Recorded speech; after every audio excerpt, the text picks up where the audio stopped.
એવું તે શું થયું કે ભગવાન શિવને પોતે પૃથ્વી પર તેમના એક ભક્ત દરજી પાસે આવવું પડ્યું? આની પાછળની વાર્તા શું છે? મિત્રો, આજનો ખાસ વિડીયો અંત સુધી જરૂર જુઓ, જેથી તમે પણ ભગવાન શિવની અનોખી લીલામાં ભાગ લઈ શકો. આજે હું તમને એક એવી સત્ય ઘટના વિશે જણાવવા જઈ રહ્યો છું. તમને આ વિશે જાણીને નવાઈ લાગશે. એક સાચા દરજી ભક્તની વાર્તા કહેવા જઈ રહ્યો છું, જે ભગવાન શિવનો પરમ ભક્ત હતો. આખિર ભગવાન શિવને તેમના ભક્ત માટે પૃથ્વી પર આવવું જ પડ્યું. આ વાત છે રઘુ નામના એક વ્યક્તિની, જે ઉત્તર પ્રદેશનો રહેવાસી હતો અને દરજી કામ કરતો હતો. તે ભગવાન શિવનો પરમ ભક્ત હતો અને રઘુ ખૂબ જ ગરીબ પરિવારમાંથી હતો. રઘુ કપડાં સીવીને કમાણી કરતો અને પોતાના પરિવારનું ભરણ પોષણ કરતો હતો. જ્યારે પણ કપડાં સીવતી વખતે કે કોઈ પણ કામ કરતી વખતે તે ભોળેનાથનું જ સ્મરણ કરતો અને સાચા હૃદયથી ભગવાન શિવનો જાપ કરતો રહેતો. મિત્રો, કહે છે ને કે ભગવાન તેના સાચા ભક્તની કસોટી કરે જ છે. એવું જ આ રઘુ સાથે થયું હતું. રઘુના પાડોશમાં એક મુસ્લિમ પરિવાર રહેવા આવ્યો.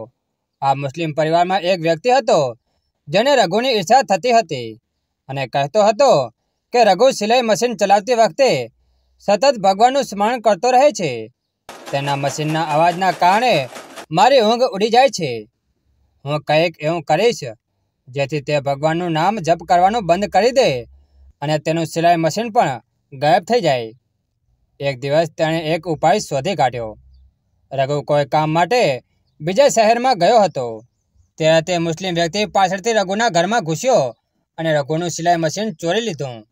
જ્યારે રઘુ ઘરે પાછો આવ્યો ત્યારે તેને ખબર પડી કે તેનું સિલાઈ મશીન ચોરાઈ ગયું છે.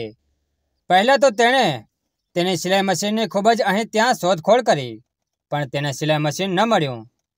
ત્યારે રઘુ રડતો રડતો ભોળેનાથને પ્રાર્થના કરવા લાગ્યો.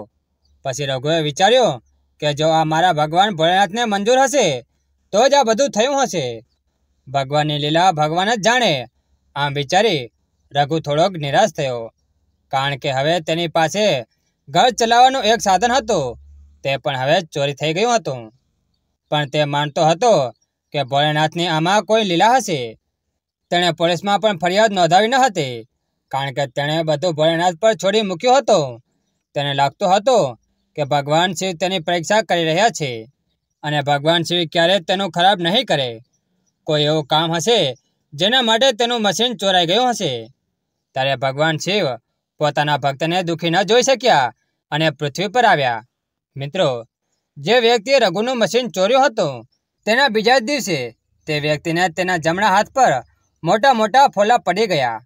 પણ આશ્ચર્યની વાત એ હતી કે જે હાથ વડે તેણે રઘુનું મશીન ચોર્યું હતું, તે હાથમાં જ ફોલ્લા હતા. તેના આખા શરીરમાં બીજે ક્યાંય ફોલ્લા ન હતા. જ્યારે એ મુસ્લિમ વ્યક્તિ તેના હાથ બતાવવા ડૉક્ટર પાસે ગયો, ત્યારે ડૉક્ટર પણ ચકિત થઈ ગયા અને કહ્યું કે તમારી સાથે આ કેવી રીતે થયું? વ્યક્તિએ કહ્યું, મને ખબર નથી કે મારી સાથે આ કેવી રીતે થયું. જ્યારે હું સૂતો હતો અને સવારે ઉઠ્યો તો મારા હાથમાં થોડોક દુખાવો થયો. મેં તરત જ મારા હાથ જોયા તો હાથમાં આ ફોલ્લા હતા. આ જોઈને હું ડરી ગયો અને તમારી પાસે આવ્યો. ડૉક્ટર સાહેબ, મહેરબાની કરીને મારી સારવાર કરો. ડૉક્ટર ખૂબ જ બુદ્ધિશાળી હતો. તેણે મુસ્લિમ માણસની તેની બુદ્ધિ અને જ્ઞાનથી તેની સારવાર કરી. તેમની સારવારથી તે વ્યક્તિના હાથના ફોલ્લામાં સુધારો થવા લાગ્યો. પણ બીજા જ દિવસે તેના બીજા હાથમાં પણ પહેલાં કરતાં મોટા ફોલ્લા થવા લાગ્યા. પછી તે તરત જ ડૉક્ટર પાસે ગયો અને ડૉક્ટરને કહ્યું કે જે તમે સારવાર કરી હતી તેનાથી ફોલ્લામાં સુધારો થવા લાગ્યો હતો, પણ હવે બીજા હાથમાં પણ ફોલ્લા થવા લાગ્યા છે. હવે હું આ બંને હાથના પીડાનો સામનો કરી રહ્યો છું. ડૉક્ટર સાહેબ, મહેરબાની કરીને એવો ઈલાજ કરો કે આ બંને હાથના ફોડા મટી જાય. ડૉક્ટર ખૂબ જ બુદ્ધિશાળી અને વિદ્વાન હતો.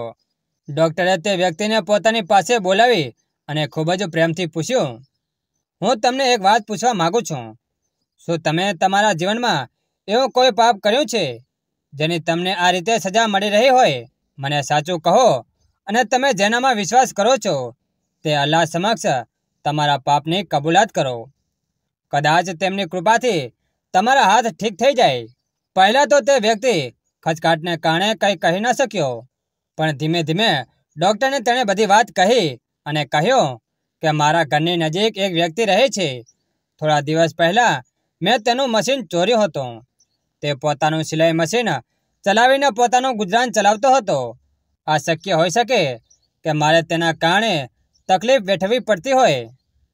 જ્યારે ડૉક્ટરે આ બધું સાંભળ્યું ત્યારે તેણે કહ્યું, તમે જેમના ઘરેથી સિલાઈ મશીન ચોરી લાવ્યા છો તેનું સિલાઈ મશીન પાછું આપી દો. ભગવાનની ઈચ્છા હશે તો તમારો હાથ જલ્દી ઠીક થઈ જશે. પછી તે વ્યક્તિ ઘરે આવ્યો અને તક જોઈને ફરીથી રઘુના ઘરે ગયો, જ્યાંથી તેણે મશીન ચોર્યું હતું. તે જ જગ્યાએ મશીન મૂકીને તે વ્યક્તિ તેના ઘરે પાછો ફર્યો. ત્યારે તેને જોયું કે તેના હાથ બિલકુલ ઠીક થઈ ગયા હતા. આ જોઈને તેને આશ્ચર્ય થયું. પછી તેને ખાતરી થઈ ગઈ કે ભગવાનની નજર હંમેશા બધા પર હોય છે. બીજી તરફ શિવ ભક્ત રઘુ સિલાઈ મશીન મેળવીને ખૂબ જ ખુશ થયો હતો.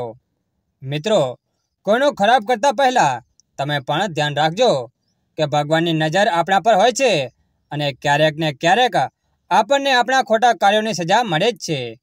પછી તે દિવસે જ્યારે રઘુને તે મશીન પાછું મળ્યું ત્યારે રઘુ ભગવાન શિવની સામે બેસીને રડતા રડતા બોલ્યો, પ્રભુ, મને ખબર હતી કે તમે મારી પરીક્ષા કરી રહ્યા છો. હું તમારી કસોટીમાં સફળ થયો હોય તો પ્રભુ મને એકવાર દર્શન જરૂર દેજો. આમ કહી તે કપડાં સીલવા લાગ્યો. કપડાં સીલતા સીલતા અચાનક તેની આંખ સામે અંધકાર છવાઈ ગયો. તેને લાગ્યું કે તે કોઈ સપનું જોઈ રહ્યો છે. તેણે પોતાની આંખો બંધ કરી અને ફરી ખોલી તો તેને ભગવાન શિવ સામે ઊભેલા જોયા. ભગવાન શિવને પોતાની સામે ઊભેલા જોઈને પહેલાં તો તે ધ્રુજવા લાગ્યો. ત્યારબાદ રઘુએ ભગવાન શિવને પ્રણામ કર્યા.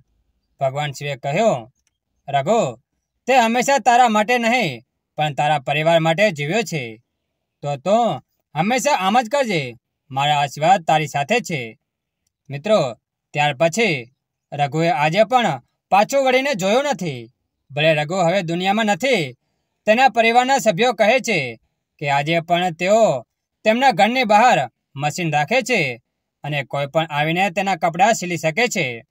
મિત્રો, તમને વિશ્વાસ નહીં થાય, ત્યાં રઘુનાથ નામની એક મોટી દરજીની દુકાન છે. આ તે જગ્યા છે જ્યાં સમગ્ર ઉત્તર પ્રદેશના મોટા ભાગના લોકો તેમના કપડાં સિલાઈ કરાવે છે. મિત્રો, જો તમને ભવિષ્યમાં ક્યારેક તક મળે તો શું તમે રઘુનાથના મશીનથી સિલાઈ કરાવશો? કોમેન્ટ કરીને જરૂર જણાવજો. જય ભોલેનાથ.